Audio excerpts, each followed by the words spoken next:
New measures being introduced to fast-track planning applications for fracking. A meeting with opposition here in Kent.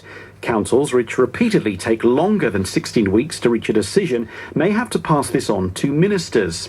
Campaigners in our county opposed to fracking believe it's disgraceful that local people could be denied a say on the controversial issue of drilling through rock for gas. But the Energy Secretary, Amber Rudd, insists that little will change. Local authorities will still be involved, but we just want to make sure that they don't take too long. I mean, what should happen is it should take 16 weeks. And what we're saying today is we expect that timetable to be stuck to. We're not changing planning law. What we're doing is saying we're going to make sure that it's adhered to in this way.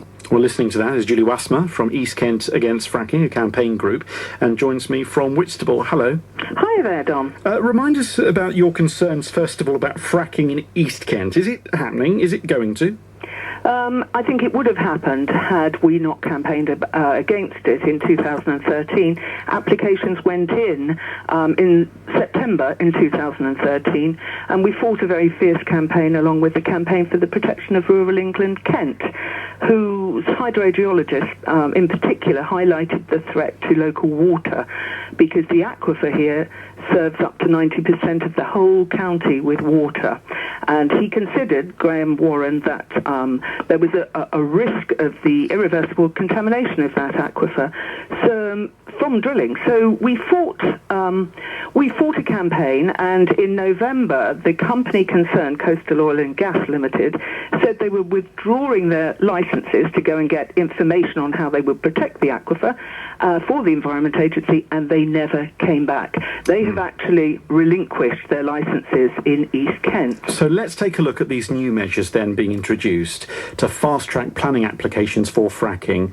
What do you make of that?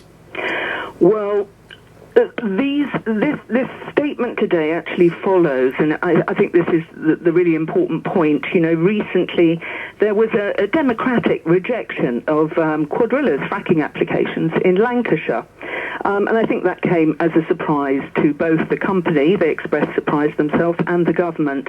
And so this really, we consider, is a kind of shameful, undemocratic response to that rejection. And this point that Amber Rudd says, insisting that little will change, you do not agree? Well, of course, we disagree, because the second part of the statement today is that the decisions can ultimately be called in by the Communities Secretary, Greg Clark, and taken out of local planning authorities, the council in effect, hands.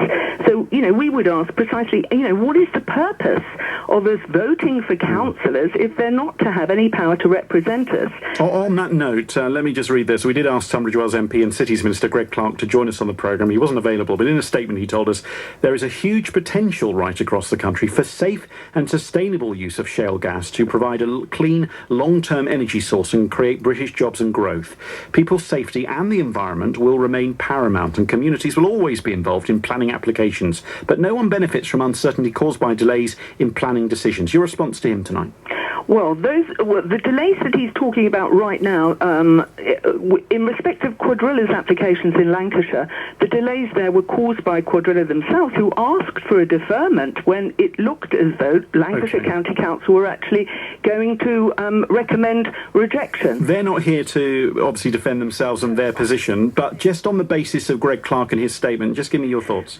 Well, my thoughts are that this really amounts to what in America is known as permit streamlining. It's a way of curtailing public participation about these applications. It's kind of like a tool for controlling the activities, you know, and getting the answer that you want. I mean, just today, Dom, you know, the Campaign for the Protection of Rural England is not a left-wing organisation. It's there to protect rural England, and even they said, taken with the weak statutory safeguards proposed for protected areas, today's fracking announcement suggests a wish to create a fracking regime that works more effectively for the developers than for local people and the environment.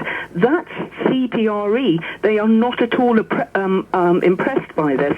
And, you know, in 2011, David Cameron said that his agenda of localism was one of the most exciting things we are doing in government. When we see a problem, we don't ask what central government can do, we ask what local people can do and what councils can do. Okay. You councils the power, we're doing that because we trust you. But the point is, the government does not trust the local communities on fracking. All right. They're wresting control away from us on a very important decision which actually has life-changing negative effects for us all in Kent and elsewhere. Julie Wassmer, thank you very much indeed for being with us. Passionate as ever. East Kent Against Fracking on the programme tonight from her home in Whitstable. You may have also seen her on one of the television programmes recently. Of course, she's a former EastEnders scriptwriter, and she was on a television programme recently protesting about the post office in Whitstable, which you may have seen on TV now.